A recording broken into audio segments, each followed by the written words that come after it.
was an ugly little house. It really was an ugly house. And there really was an ugly energy in it. You walked in and you immediately felt like, ew, this is creepy. This lady that was living there, her and her daughter was living there, they were of a Christian persuasion. I walked into this one bedroom. I remember walking in there and immediately, I started breathing hard and everything. This is strange.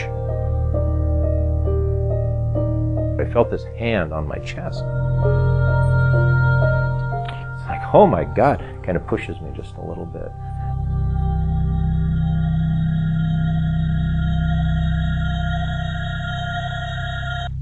I went back out into the living room where everybody was starting to congregate, and everybody said, "Wow, this is a really weird house." And then I walk in and say, "Let's go. I don't want to do this. I really don't want to do this."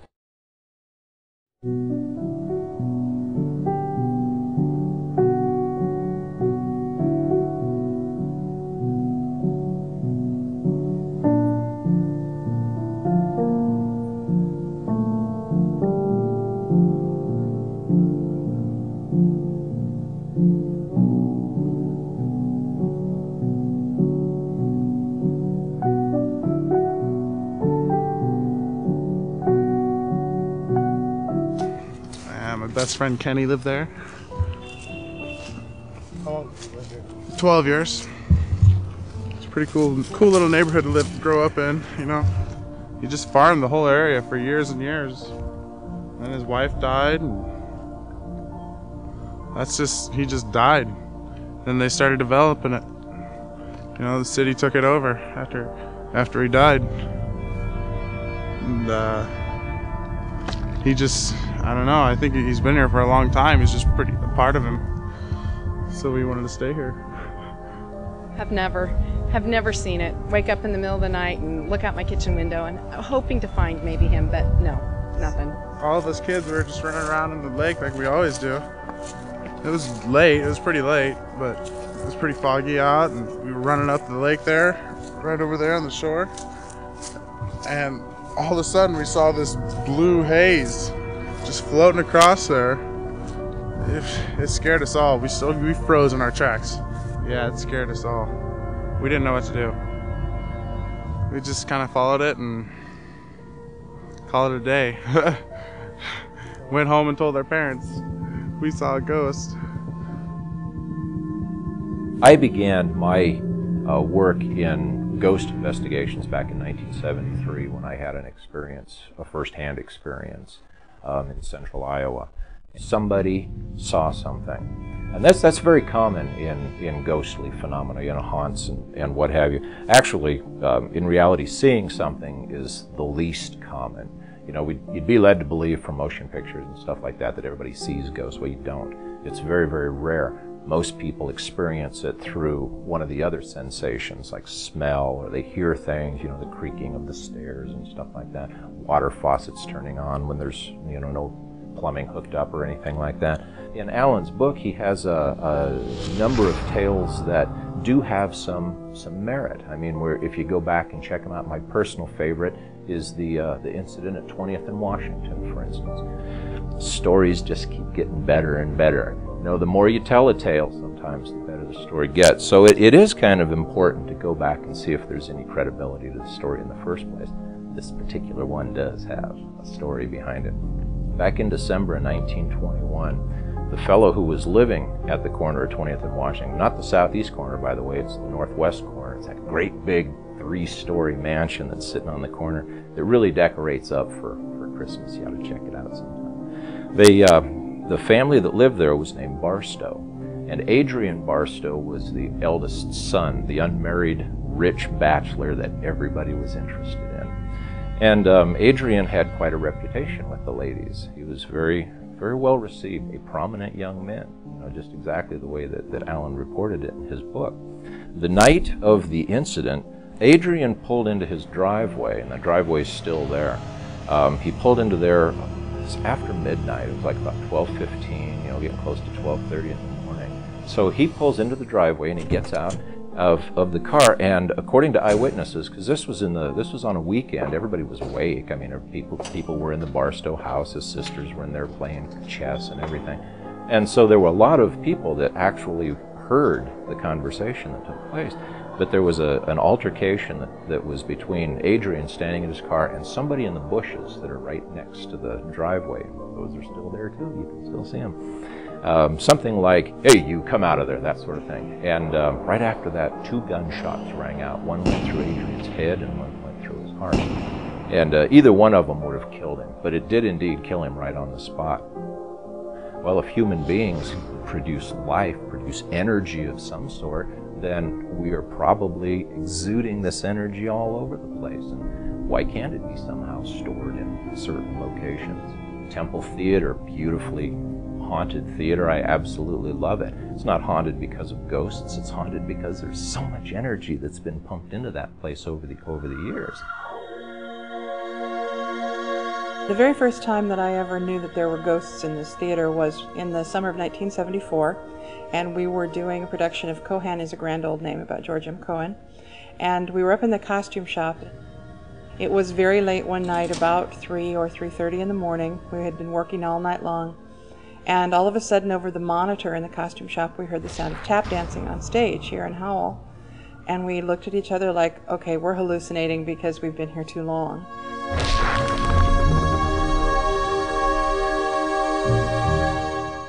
Between the costume shop and the Howell stage, and we kept hearing the tap dancing sound all the way down, and even after we turned the lights on, we still heard the tap dancing sound, but there was nobody there.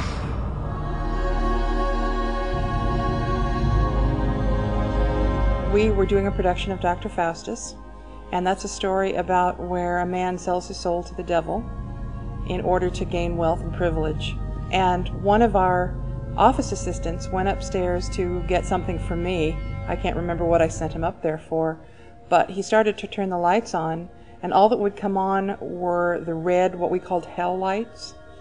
And they sort of had a life of their own because he had not turned on the control board. He hadn't gone into the booth at all. He was just trying to turn the overhead house lights on, the work lights. And those lights came on and off and flashed on and off. And that very same night, the stage manager went in to do light check, which is something we do before every performance, and there was no way to control those lights. They just did their own thing. They were bright red, and so even through the performance, the lights just did their own thing. Oh, there are all kinds of stories in the attic. That probably has more stories than any other place in the building. One of the more fun ones, though, is, I think it was the summer of 1997, roughly. We were doing a play called The Woman in Black, and it was about ghosts anyway. And the props master went up to the attic to find a doll because the woman in black lost a child, and that's why she was grief-stricken, and that's why she continued to haunt this area.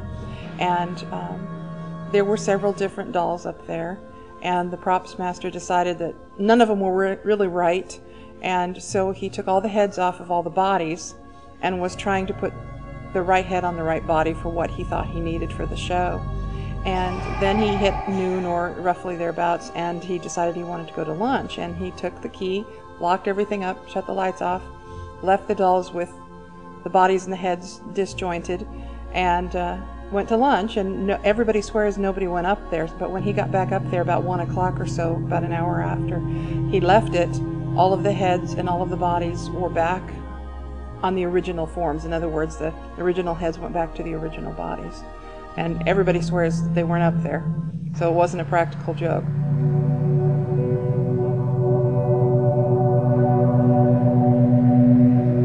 In the Nyhart complex, you know, the Raymond Hall story, that's one that's not in Alan's book. It's actually very good. Back in 1987, when the university was installing cable outlets, you know, during the summer of '87, they were putting the cable outlets in for the building, and everybody was gone.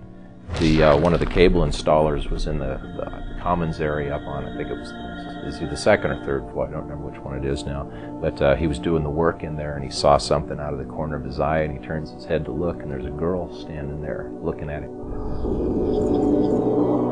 And then she disappears in front of him. Freaks him out.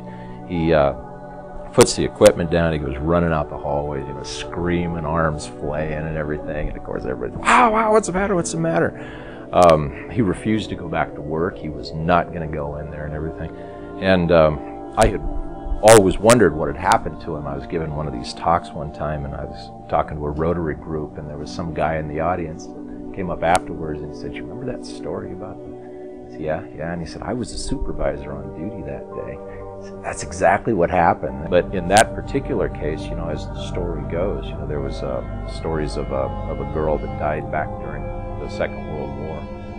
It's unsure clear as to what it was that she died from. I've got 3 different accounts. But needless to say, something happened and she died.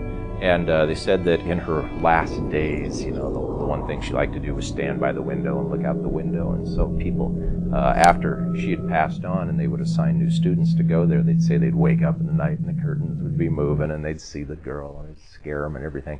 And after so many students saying, I ain't gonna live here anymore, the university tears a wall out and turns these 2 different rooms into the commons area.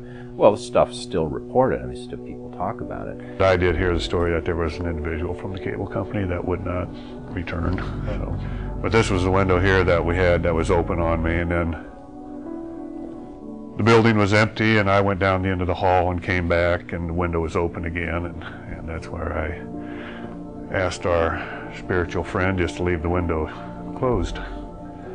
There's one of the employees down there talks about how at the end of the day when they lock the money into the safe, you know, they just put all of the change and everything into the drawer, in the cash drawer, open it up the next day, you know, and these are the only people that can get into it. They open it up and all the coins have been neatly stacked up. We always refer to her as a woman. When it first started, it was, I don't know, I guess I just thought that somehow the coins just kind of stacked that way. I didn't know. But it kept happening on a routine level, and so then I got kind of interested in it, and there was no explanation because they don't fall that way in the change drawer. They were in perfect stacks. They would be in level stacks. And she likes dimes the most, so if she only does one type of coin, she does dimes. She stacks dimes. If she does 2, she does dimes and pennies. Quarters usually is the last thing that if she does all 4, on a really good day she does all 4. She came, I think, once last week. I opened up the safe and pulled the money out and it was all stacked in nice little stacks. My first wife passed away, and I lost all my relatives, my father, my grandparents, and I needed an answer. So I decided I was going to start looking.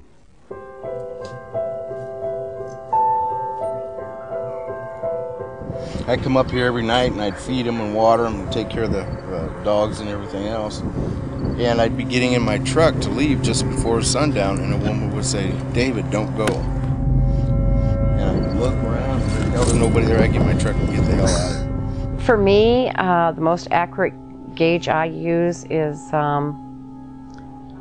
sight and smell. And then you get a feeling. You can feel pressure changes, and after 8 years of doing this, when you're wandering around, if you are aware of yourself, you'll sense the pressure changes. Like you'll feel the tingling on your skin. You know, it's like, okay, I'm getting close to something. You can feel the energy. Whenever I walk, if I walk into a place that's haunted and something's there in the room with me, I can sense it being there. I can't explain how I do it, I just know. And it happens almost everywhere I go. Yeah. I spent 13 years in the Army, and I was a Special Forces Ranger. And you learn to trust your feelings. And I think that's basically where I get the ability, just knowing that there's something there and I can't see it, but I know it's there. Yeah, this is an electromagnetic field tester. And what this does, measures energy in the air, is what we use it for. We'll walk through the house, we'll take electromagnetic field measurements, you know, and we'll note it down in a notebook or something, and we'll go through several times to make sure that we have the same readings, that nothing's changed. Then later on in the evening, we'll start going through the house again. And we'll get into a room where we'll find an entity is there, and the readings will go up. Normally, when we walk around the house, we have 0.3, 0.2. When an entity comes into the house or into the room, we'll get a 5.6. Sometimes we'll get 13.8, depending on how strong this entity is.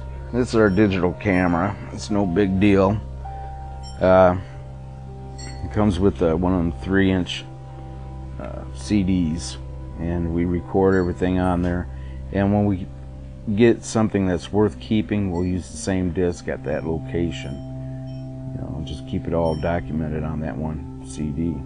This is ultraviolet light, but what we do is we'll set it into a hallway, and spirits, when they pass by it, they will have a tendency to glow like crystal. Crystal reacts to ultraviolet light, and when a spirit passes close to this light, it would actually show the spirit, the ectoplasm or the orb or whatever, because it starts absorbing the ultraviolet light. We have 2 wolves out there, and if something is around that isn't quite nice, they let you know real quick. Cheyenne, I'll be petting her or something, she'll lay down next to me, I'll be petting her, and she'll jump up and she'll start baring her teeth and snarling at something. And Cherokee would jump up and she'd do the same thing. And I'd cross-reference where they're looking to see if I could see anything, and there's nothing there. They're the best pet I've ever had in my life. The most loving, gentlest animals ever, and very protective of children, and very protective of me.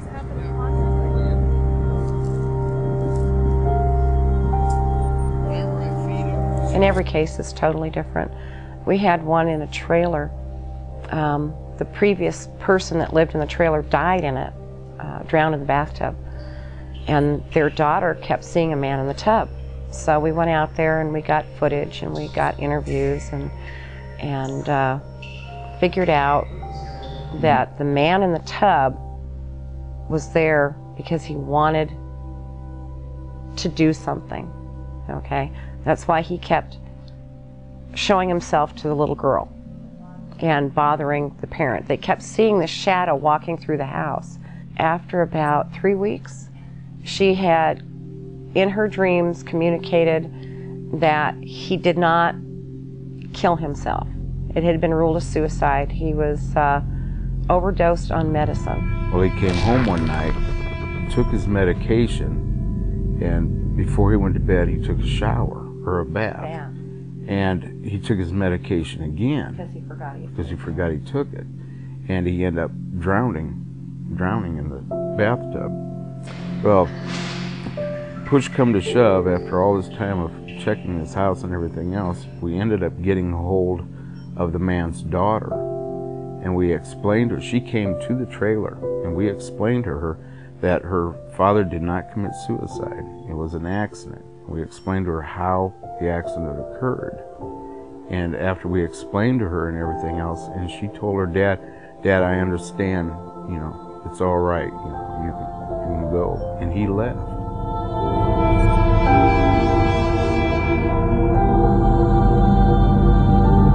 He needed to let his family know, let his daughter know, that he did not take his own life. He loved her and he didn't want to leave her. And in completing that and letting her know that it was an accident, he felt free to go.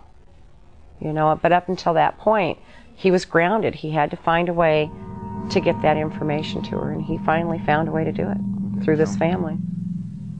Our roommates here. One of them's up here. I'm very familiar with the entities in the house. We have an understanding. You stay away from the boys, stay out of their room, don't let them see you. And if they do, you're out of here. That's the bottom line. You're gone. And we'll come home, and as you enter into the basement, they'll come and greet you at the door. Or when we go to bed, they'll come upstairs and wander around the house. lot of times, if it's late enough at night and we're up, they'll come up here anyway. And you'll be able to see them move around the room. You'll see a flashlight or a orb just shoot past you in the living room, or you'll see a shadow on the wall. They're not shy. We talk to them all the time. Say hi, good morning, see ya, keep an eye on the old dog. As long as you acknowledge them, they leave you alone.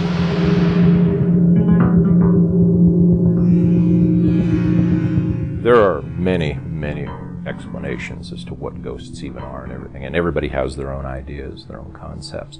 I personally have the most agreement with what they call the energy trace theory, the idea that we as human beings producing energy, we are consciously or unconsciously causing places to become, what's the word I'm looking for, batteries, holding a little energy charge from all of the people that have gone into it.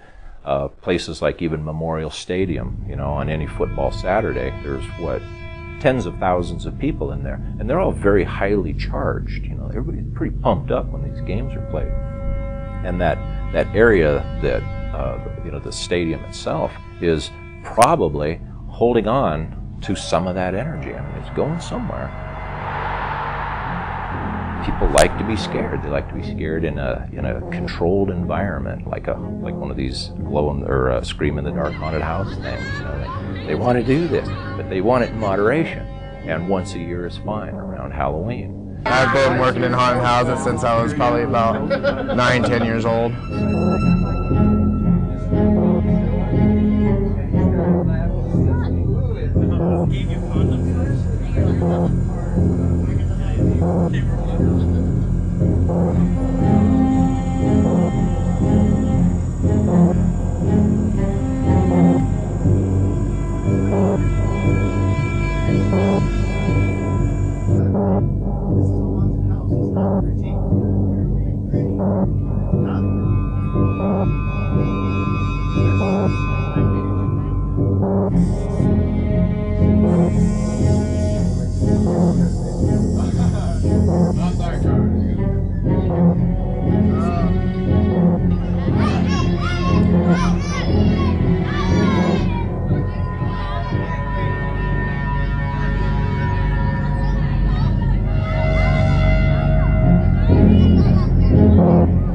Everybody is a skeptic until they've run into one. And we've converted a lot of people just by taking them with it.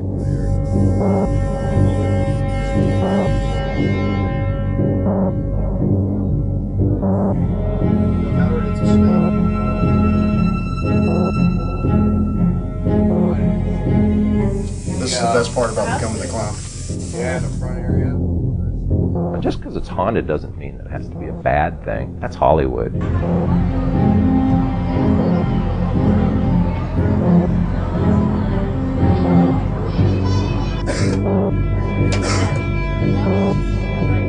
Hi, Mom, I'm home!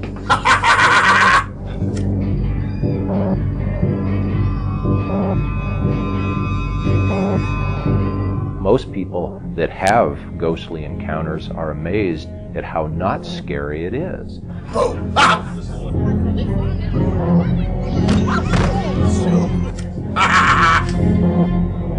And I remember this one little girl, she came up to me, her and her dad were there, and she wanted to tell me her story, and so yeah, tell me. And she began to tell me about how her grandfather used to come to visit her, and play with her down in the playroom. Well, of course, this freaked everybody out because Grandpa had been dead for like 3 years. It's my grandfather, It's like, well, unless you're afraid of him, it's not going to be a problem.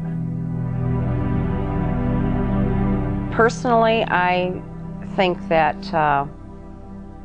they stay around because they choose to. They ground themselves. The grip to stay alive that keeps them here. What happens to when we die, I don't know. I can tell you what happens to the body, but as to what happens with the rest of it, I don't know. I mean, I really have no absolute guarantee that any of this means anything, and that there could be that the fundamentalists are right, you know, when you die, you're dead, and that's all there is to it. But I don't think so, because I've had so many experiences with things that are just on the other side of rational.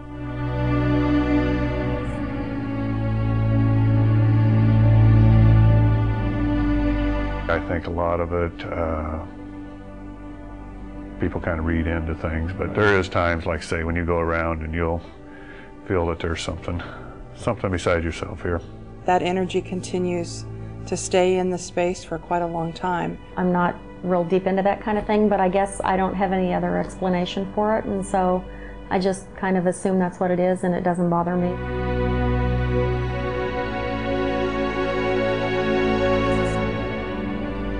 I have no fear of death. I'm not looking forward to it. I mean, I got a lot to do, but I'm not afraid of it, because I know that's also part of the human condition. We will all experience it. Somebody's going to come and get you, you know, a loved one or a grandparent or whatever. But, you know, even if you're all alone out in the middle of a field, you're not going to die alone. Somebody's going to be there with you.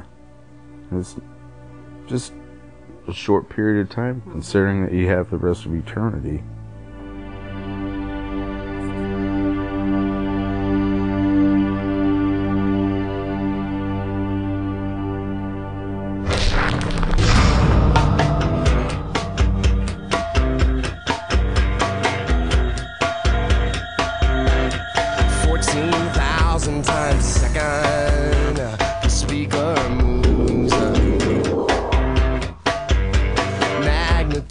Pushes the impulse through, and I can't keep that speed. I can't generate that frequency. What the sound pressure level means, a bunch of randomized electrons I can't read, and you're still not dancing.